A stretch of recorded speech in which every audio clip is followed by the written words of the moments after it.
Before we got into the whole investigation of the Pentagon structures around the world, there was a video that I was set to make for you guys that I kind of had to put on the back burner while we did that. And I wanted to get back to this so I don't forget about it. I've made the allegation that there is more than likely an active civilization under the ice in Antarctica. It would be a foreign concept to, I guess, modern man that this could occur.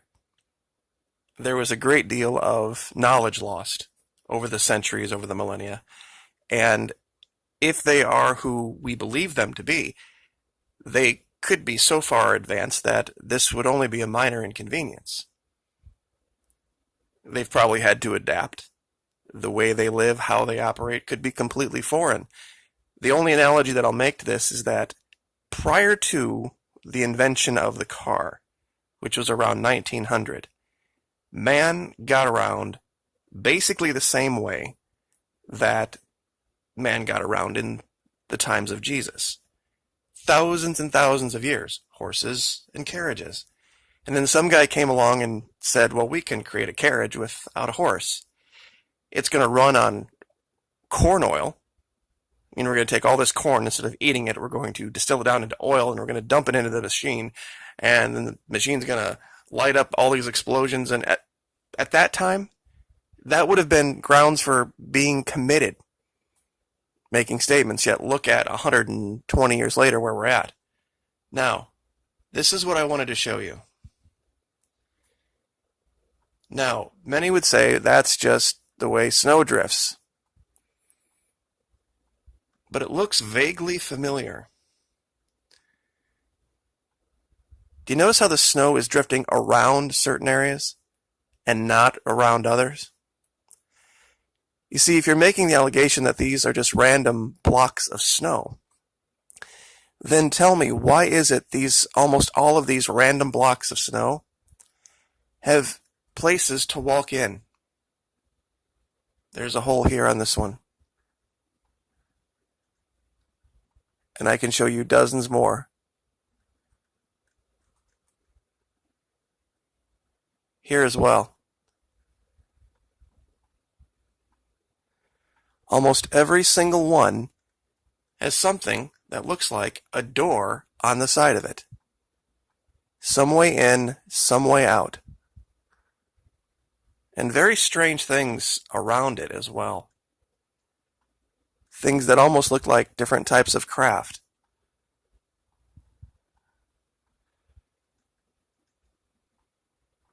Here's another one. Why would snowdrifts just randomly create openings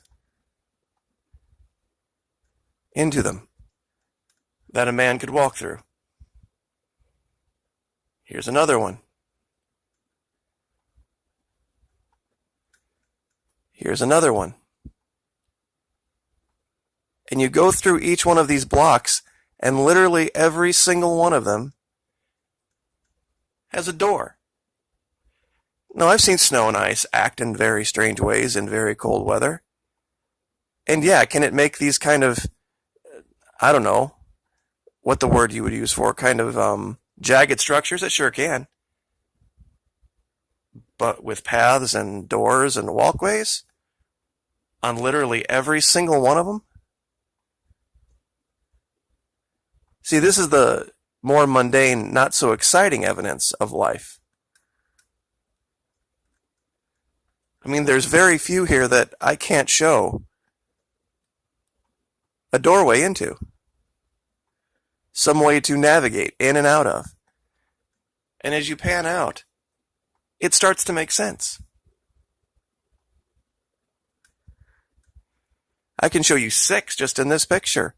One here, one here, one here, one here, one here, another one here, maybe more. This looks like straight up a neighborhood, just covered in ice and snow.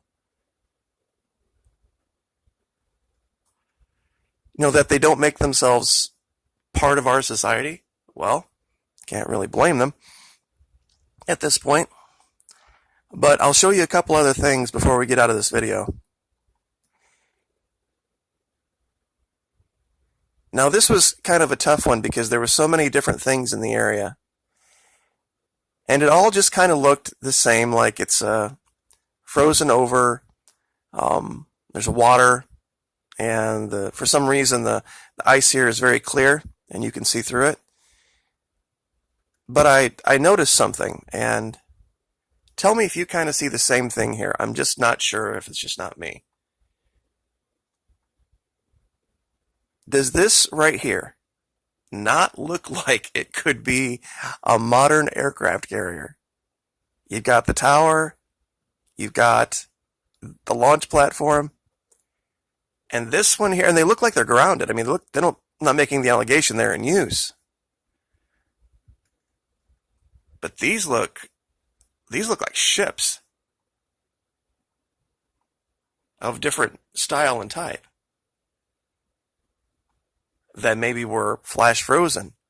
This one here, this one here, this might have been a partially sunken one here. But this larger one,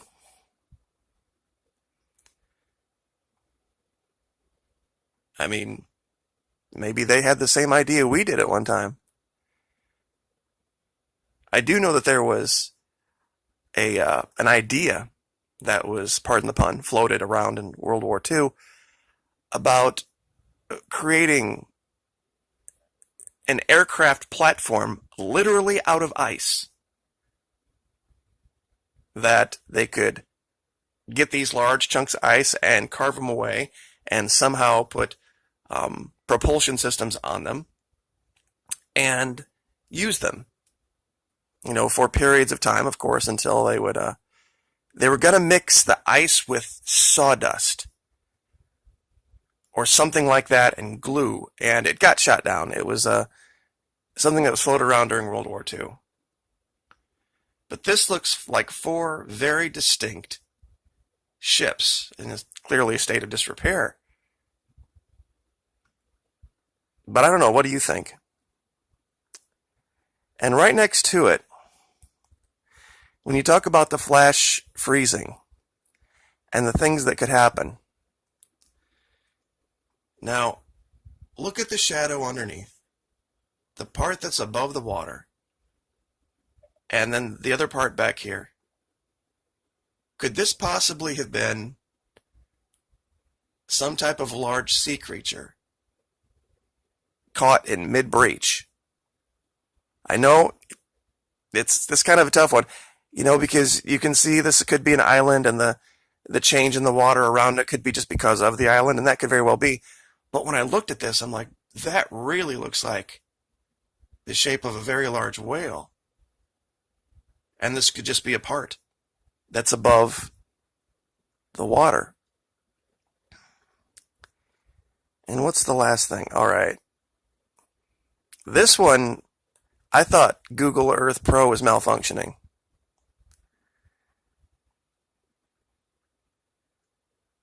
Because it doesn't allow you to draw polygon and get distance below sea level. Now this thing is a perfect triangle, but it's 5,000 feet below the surface of the water. Right now, you're looking at it from eye altitude negative 3,839 feet. And it's just very weird, this perfect triangle. The only way you can kind of really draw, and let me see if I can show this to you. I'm going to pull out the ruler tool,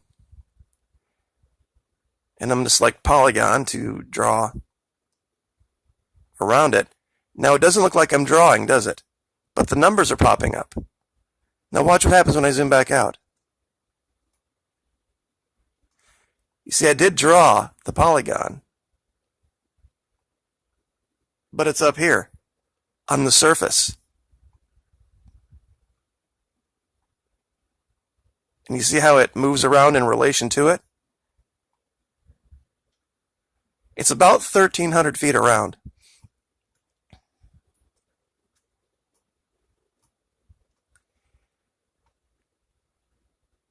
And I can't tell by perspective whether this thing is actually below, like this part of the triangle is below the seafloor and it's dented down in, or if we're looking at the shadow of this here. Because it doesn't seem like this would cast a straight line shadow.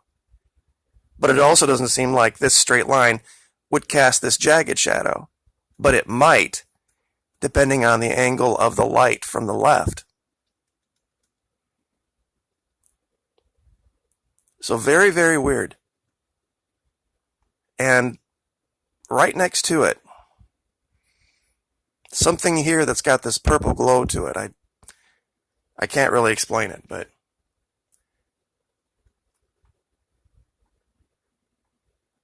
very close to it, this was from a long time ago, we found this perfect square.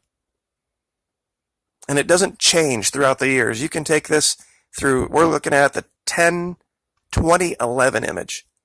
And you can go through all the years and this thing stays a perfect square on the seafloor. We're looking at it about 1,000 feet right now below. Through all the years. It kind of precludes it being an iceberg. So, anyway, that's sometimes the evidence of what we're looking for can be things just as boring as a simple doorway into a house. Or what might have been. And I guess I'll just leave that there. Like, share, subscribe.